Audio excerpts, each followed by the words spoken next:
Boa noite, meus queridos. Então, nós vamos ver aqui no segundo livro de Reis, capítulo 19, quando Ezequias consulta ao profeta Isaías. Ezequias, tendo ouvido algumas coisas do rei adversário, ele mandou consultar ao profeta Isaías acerca daquelas palavras. Diz assim a palavra do Senhor: Tendo o rei Ezequias ouvido isto, rasgou as suas vestes, cobriu-se de pano de saco e entrou na casa do Senhor. Então enviou a Eliaquim, o mordomo, a Sebna, o escrivão, e os anciãos dos sacerdotes cobertos de pano de saco ao profeta Isaías, filho de Amós, os quais lhe disseram: Assim diz Ezequias: Este dia é dia de angústia, de disciplina e de opróbrio, porque filhos são chegados à hora de nascer, e não há força para dá-los à luz. Porventura, o Senhor, teu Deus, terá ouvido todas as palavras de Rabsaqué, a quem o rei da Assíria, seu senhor, enviou para afrontar o Deus vivo, e repreenderá as palavras que ouviu. Ergue, pois, orações pelos que ainda subsistem. Foram, pois, os servos do rei Ezequias a ter com Isaías. Isaías lhes disse: Dizei isto a vosso senhor. Assim diz o Senhor: Não temas por causa das palavras que ouviste, com as quais os servos do rei da Assíria blasfemaram de mim. Eis que meterei nele um espírito, e ele, ao ouvir certo rumor, voltará para a sua terra, e nela eu o farei cair morto à espada. Então nós vemos aqui uma resposta imediata que Deus manda pelo profeta Isaías ao rei Ezequias, que Deus, o Deus de Abraão, de Isaque e de Jacó, havia ouvido todas as blasfêmias do rei opositor contra o Deus de Abraão, de Isaque e de Jacó. Ou seja, não estava sendo posta em questão a honra do rei Ezequias. Estava sendo posta em questão a honra de Deus, a honra do Deus vivo. E neste ponto, o rei Ezequias, ao contrário de ficar bravo, bater o pé, sair pulando, sair brigando e já determinar uma guerra contra o rei opositor, não. Ele simplesmente, ao ouvir as palavras de Rabsaqué, ele vai e manda consultar a Isaías. Ao contrário de fazer imediatamente uma reunião de cúpula, uma reunião de todos os seus liderados, ele corre e vai buscar a orientação direta de Deus pela palavra do grande profeta, o grande profeta Isaías, o profeta do Deus vivo.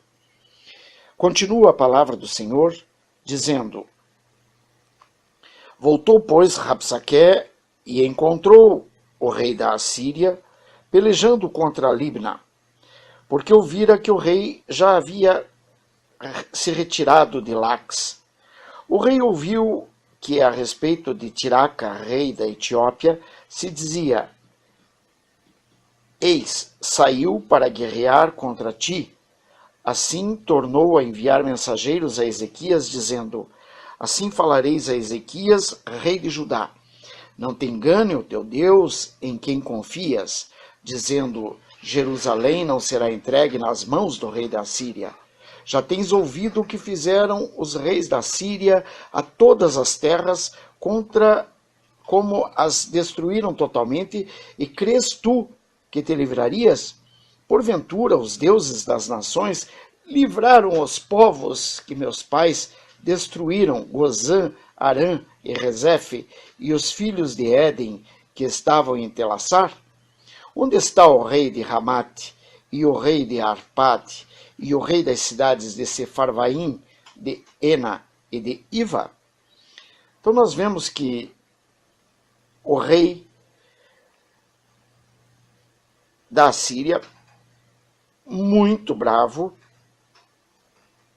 pelo que estava acontecendo, manda com que seu servo Rabsaque volte e diga ao rei Ezequias que o rei Ezequias estaria se amparando em algo que não lhe daria suporte e salvação. Porque os reis da Assíria, os reis que o antecederam, já tinham destruído várias terras, vários reinados, vários poderes antes deste. E realmente eles tiveram muito sucesso em todos. Muito sucesso por quê? Porque o Deus de Abraão, de Isaac e de Jacó também deixa com que os ímpios tenham muitas vezes sucesso. E dessa forma, o rei da Síria achou que poderia continuar afrontando ao Deus de Israel. Mas Ezequias, consternado, não pela afronta a ele, mas pela afronta ao Deus vivo a quem ele servia, vai orar. Tendo Ezequias recebido a carta das mãos dos mensageiros, leu-a então, subiu à casa do Senhor, estendeu-a perante o Senhor, e orou perante o Senhor, dizendo: Ó Senhor, Deus de Israel, que estás entronizado acima dos querubins, tu somente és o Deus de todos os reinos da terra. Tu fizeste os céus e a terra. Inclina ao Senhor o ouvido e ouve. Abre, Senhor, os olhos e vê. Ouve todas as palavras de Senaqueribe, as quais ele enviou para afrontar o Deus vivo. Verdade é, Senhor, que os reis da Assíria assolaram todas as nações e suas terras, e lançaram no fogo os deuses deles, porque deuses não eram, senão obra de mãos de homens, madeira e pedra. Por isso os destruíram. Agora, pois, ó Senhor, nosso Deus, livra-nos das suas mãos, para que todos os reinos da terra saibam que só tu és o Senhor Deus. Então, nesta oração, nós vemos Ezequias entregando a Deus a carta que recebeu das mãos de Rabsaque, do rei da Síria. Entrega essa carta perante o Senhor como se isso fosse necessário. Não é necessário. Deus é onisciente, ele sabe todas as coisas, ele está em todos os lugares, ele é onipotente, ele é onipresente, ele sabe tudo, está em todos os lugares e tem todo o poder. E ele mesmo, o próprio rei Ezequias, reconhece perante Deus de Israel, que o rei, que Senaqueribe, de fato, não estava falando abobrinha. De fato, ele tinha, sim, subjugado outros povos e outras nações e tinha assolado outras nações e suas terras. E, de fato, tinha destruído deuses que não eram deuses, obras de mãos de homens que serviam para adoração. Só que Ezequias percebe e declara e mostra que, de fato, o que ele fez foi contra deuses que não eram Deus. Porque Deus é um só. Deus é único, é o Deus vivo, é o único Deus, o Deus de Abraão, de Isaac e de Jacó. Continua assim a palavra do Senhor. Então Isaías, filho de Amós, mandou dizer a Ezequias: Assim diz o Senhor, o Deus de Israel, quanto ao que me pediste acerca de Senaqueribe, rei da Assíria, eu te ouvi. E esta é a palavra que o Senhor falou a respeito dele. A virgem, filha de Sião, te despreza e zomba de ti. A filha de Jerusalém meneia a cabeça por detrás de ti. A quem afrontaste e de quem blasfemaste? E contra quem alçaste a voz e arrogantemente ergueste os olhos? Contra o Santo de Israel. Por meio dos teus mensageiros, afrontaste o Senhor e disseste: com a multidão dos meus carros, subi ao cimo dos montes, ao mais interior do Líbano. Deitarei abaixo os seus altos cedros e seus ciprestes escolhidos. Chegarei às suas pousadas extremas, ao seu denso e fértil pomar. Eu mesmo cavei e bebi as águas de estrangeiros, e com as plantas de meus pés sequei todos os rios do Egito. Acaso não ouviste que já há muito dispus eu estas coisas? Já desde os dias remotos o tinha planejado?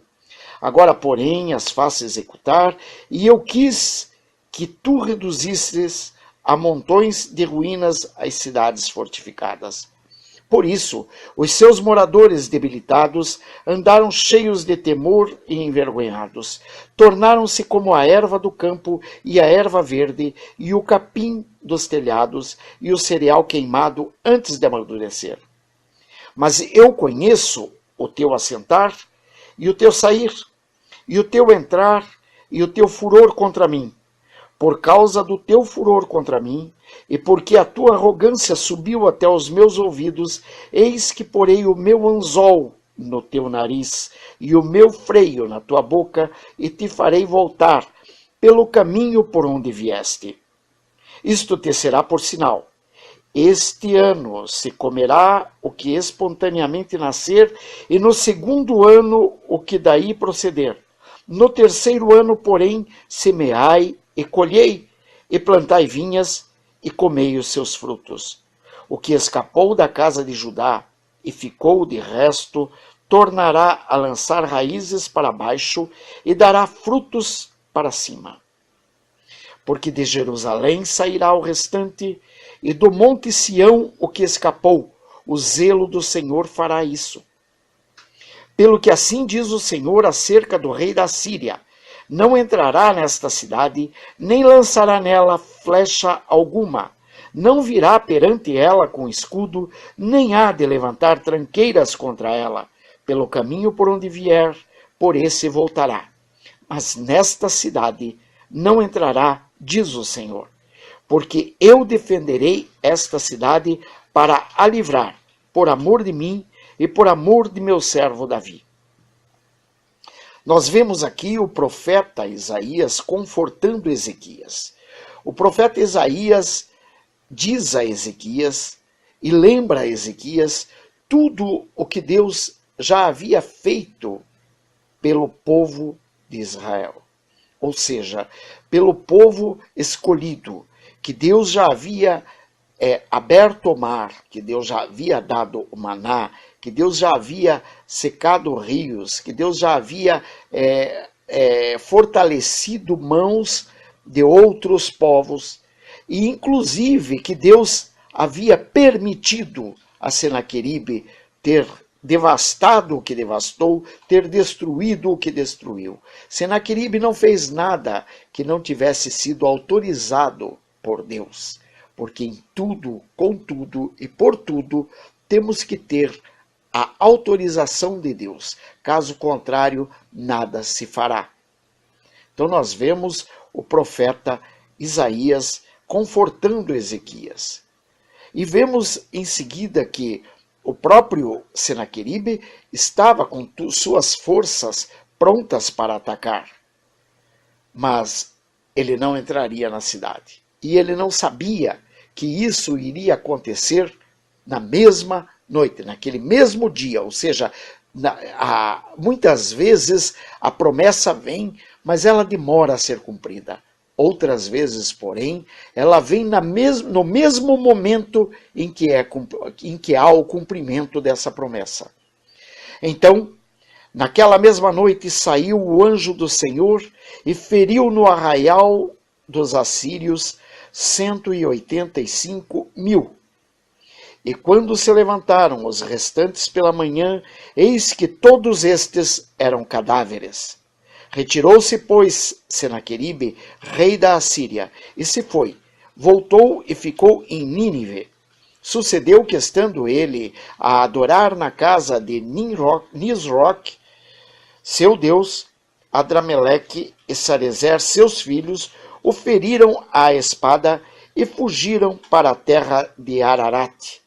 E Esar-Adom, seu filho, reinou em seu lugar.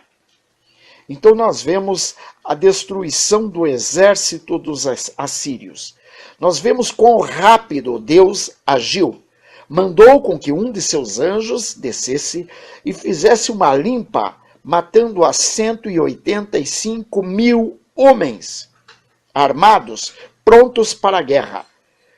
Uma mortandade jamais imaginada e jamais vista, sem motivo aparente, rápida como um raio, rápida como o descer do fogo dos céus quando Elias assim clamou, quando Eliseu assim clamou. Ou seja, o Deus de Abraão, de Isaque e de Jacó foi e sempre será o Deus vivo, o Deus eterno e todo-poderoso. Vendo isso tudo, quando levantaram-se pela manhã os que sobraram, percebendo aquela montoeira de cadáveres, retiraram-se, e Senaqueribe fugiu junto. Fugiu e voltou e ficou em Nínive, como diz a palavra. Lá, 2 de seus filhos foram até ele e o mataram. Por um lado, nós vemos ele sendo morto por seus filhos, como se isso fosse algo até, e abominável.